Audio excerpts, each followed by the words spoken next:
My name is Tang. I'm on the faculty in the Seoul Price School of Public Policy at the University of Southern California.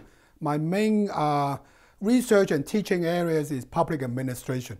The title of my new book is 10 Principles for Rule Order Society, Enhancing China's Governing Capacity.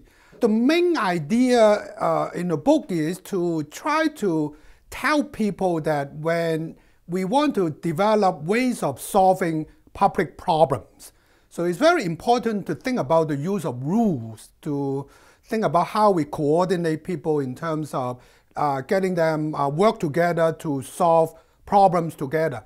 That kind of issue, of course, is highly related to what governments do.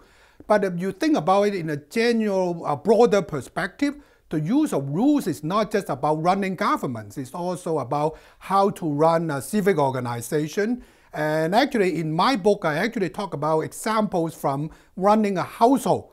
When you want to ask your children to study hard. So what are some of the rules you can set up that are reasonable, that provide enough good incentive, enforceable, that your children would like to follow them, but in a happy way. So that's the reason why I wrote the book for a wide varieties of people who might be facing situations in which they have to use rules to solve whatever collective, business, economic problems they have to address.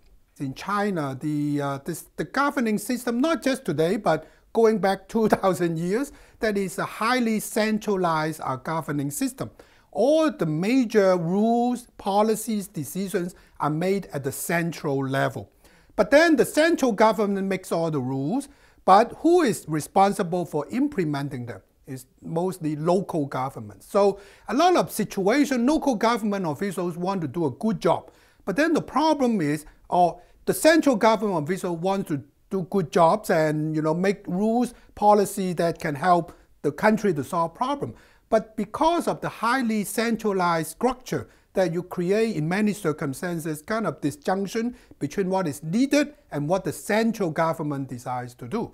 So that creates these kind of dynamics in terms of local government in order to adjust to local circumstances, but with pressure coming from the central government. That in many cases creates some degree of perverse incentive in terms of local government trying to fulfill whatever the formal targets set by the central government, but in many cases neglecting a lot of the finer issues that are needed to deal with local circumstances. And in some circumstances, because of all this rigidity or all these performance targets imposed from above, so actually there's a systematic pressure for local government in many cases to develop their own informal rules to evade those central directives. In some circumstances, they did it for good intention, but it's just the nature of the system that often makes it difficult for local officials to fully comply with central directives.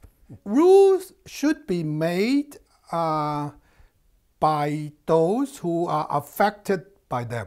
That's the basic principle. So of course, not everybody can participate. We might have to elect representatives to make rules on our behalf, but we want to make sure that those who make the rules are accountable, but not using the rules for self-advantage. So that is the fundamental of a rule order society, that rules have to be reasonable and have to be enforced, but it's very important we don't just want to have rules, because rules could be draconian, could be unreasonable, could be the foundation for tyranny. We want to have a rule order society that is based on democratic principle of accountability. There are a lot of ways of improving the ability of people to enforce reasonable societal expectation, right? A more effective and impartial judicial system obviously is one thing China could do better. The ability for individual citizens to have a role in actually suing companies, or if not suing, at least to have regular channel for exposing whatever that is being done incorrectly or against the law. And I would say the most important thing is you develop situations in which people who are actually responsible for producing the food, that they perceive the kind of societal demand for them to be more responsible. I use an example from Malcolm Gladwell, the book Tipping Point, right? So the major ideas is how to create the tipping point for developing the societal expectation that, so what was done in the past or whatever the self-benefiting activities that are harming society wouldn't be tolerated anymore. Then the crux of the matter is how in different circumstances you create a tipping point for people to believe that the old way of doing things is no longer viable. And in the book, I also use the Independent Commission Against Corruption in Hong Kong as an example, that the crux of the matter is how to create a tipping point. I don't have a magic formula for that, but my sense is the ultimate thing to remember is that we are all social animals. Not that we just follow what everybody else is doing, but you have to develop a situation in which people understand that if you do the right thing, then that's what everybody expects.